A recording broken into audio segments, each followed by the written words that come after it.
Hi, hello, and welcome to Influential Mid Managers, where influence matter more than the titles. I am your host Abdul Majid. Thank you for joining me once again. This is episode 3 of our first season, Building Influence Without Authority.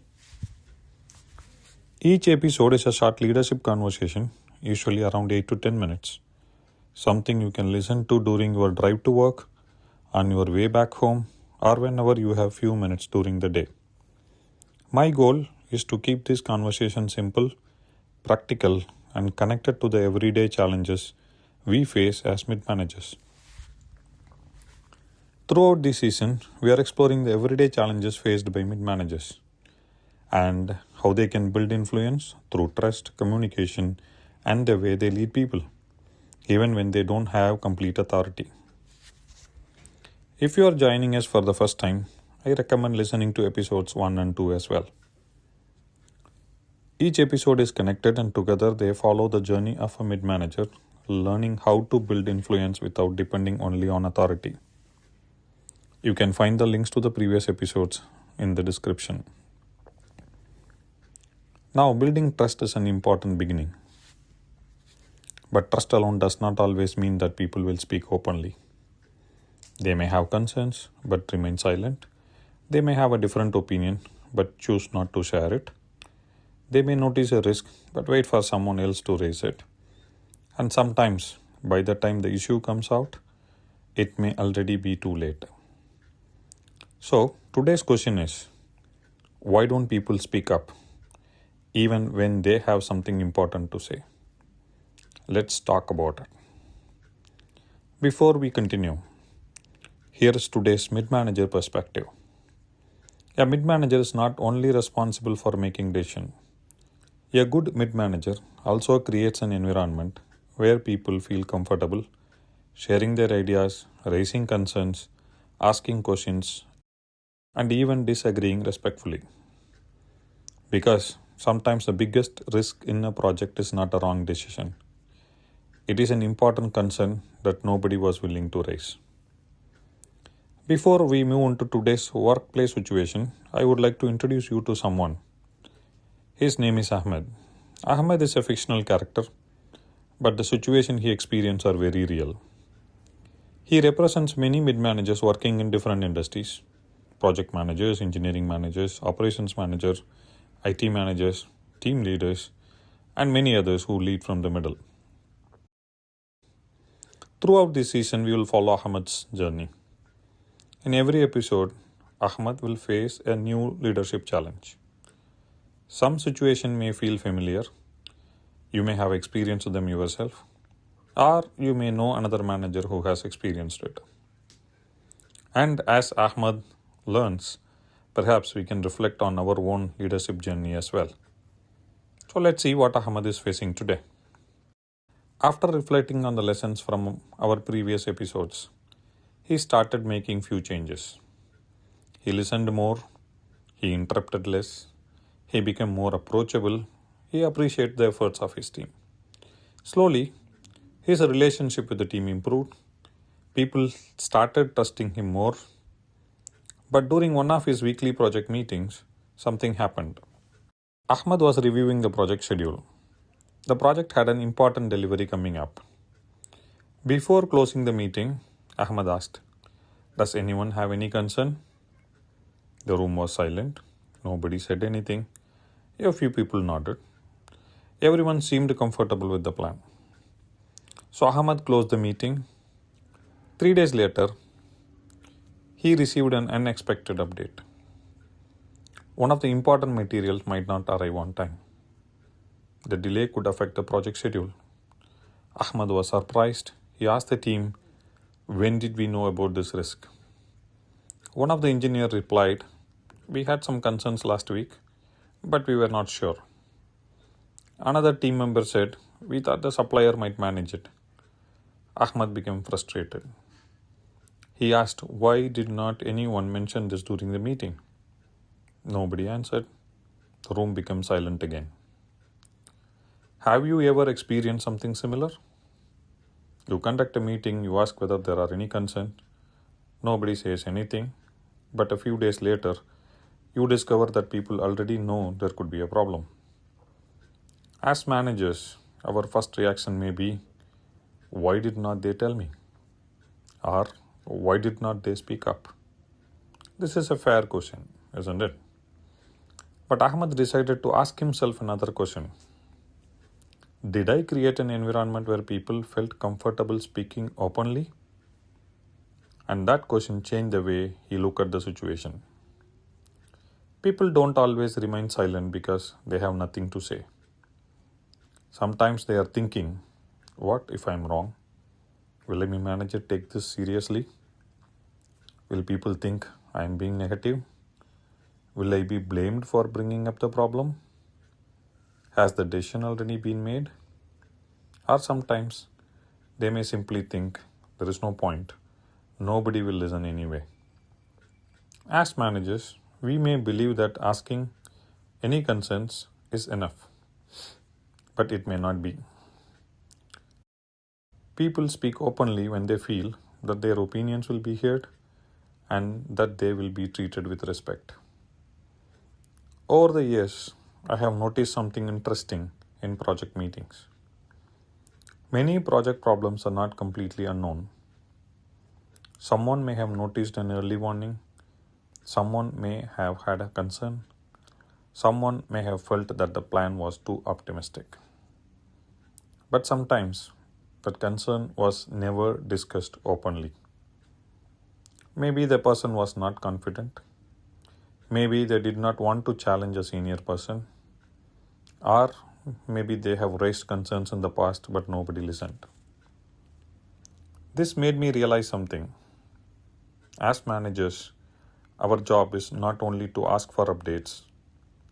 Our job is also to create an environment where people feel comfortable sharing the truth, even when the truth is difficult to hear.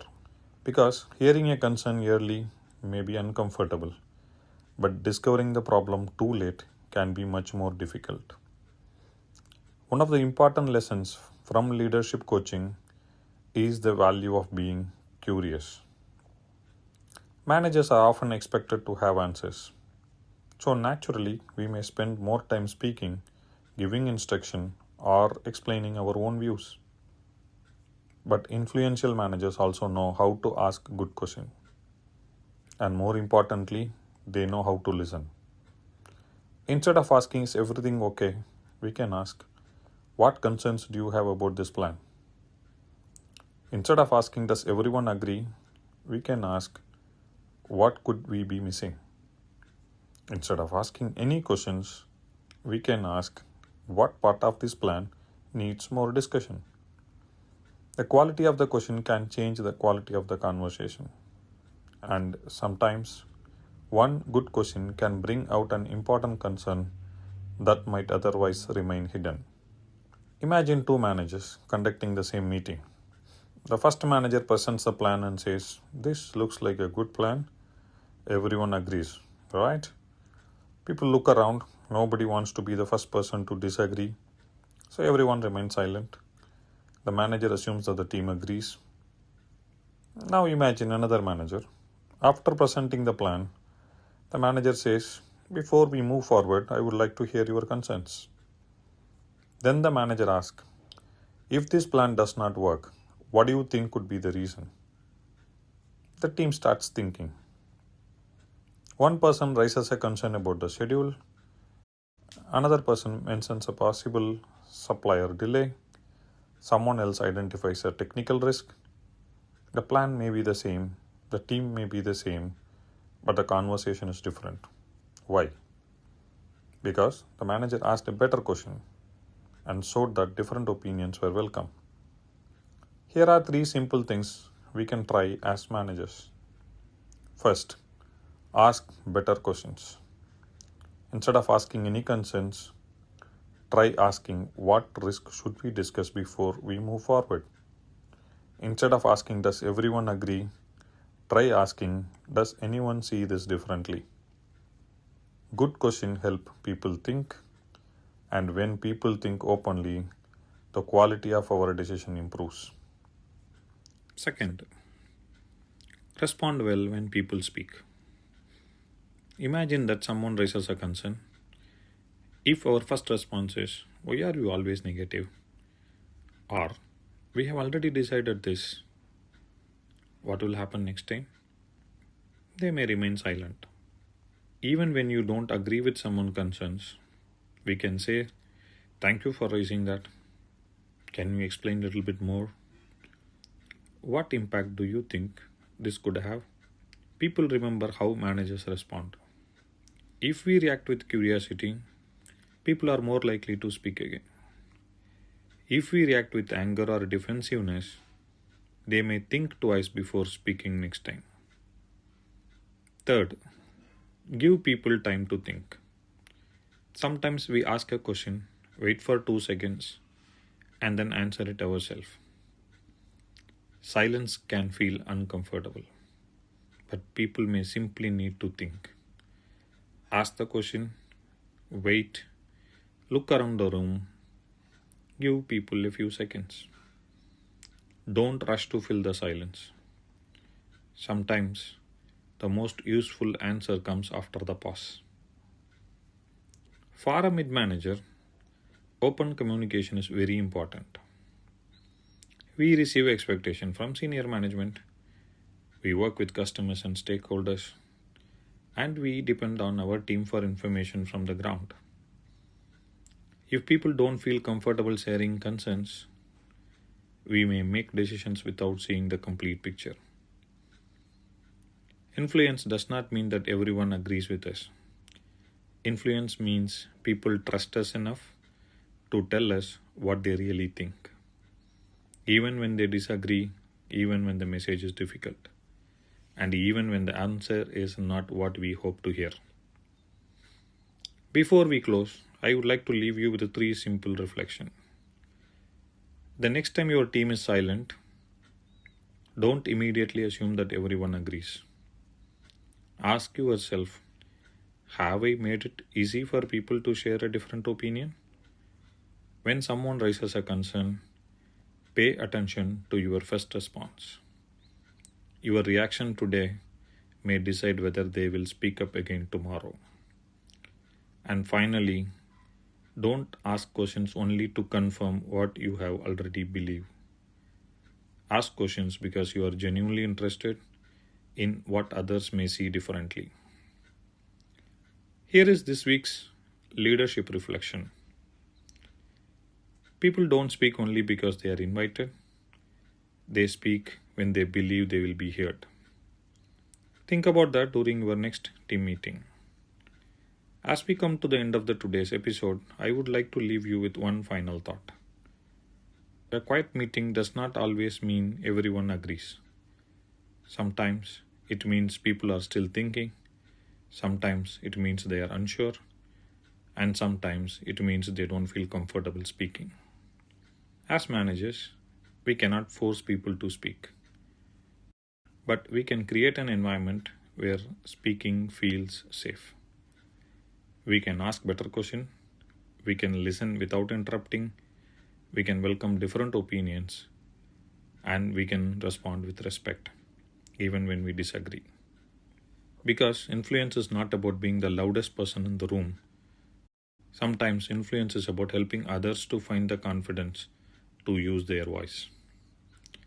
Before we sign off, here are today's 3 key takeaways.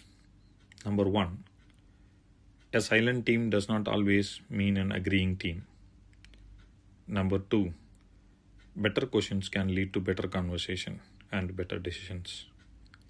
Number 3, the way you respond when people speak will help to decide whether they speak again. In our previous episode, Ahmed started building trust. In today's episode, he learned how to help his team speak more openly. Now, people feel comfortable coming to him. They share their concerns. They bring their challenges. They ask for his support. That sounds positive. Thank you for spending these few minutes with me on Influential Mid-Managers, where influence matters more than the titles. If you have enjoyed today's conversation, I would really appreciate if you could follow the podcast. And if you know a colleague, a team leader, or a fellow manager who might benefit from this episode, please share it with them. Until next time, remember, influence is not built by having all the answers. Sometimes it is built by creating the confidence for others to speak. Take care, and I will see you in the next episode. This is Abdul Majid signing off. Thank you.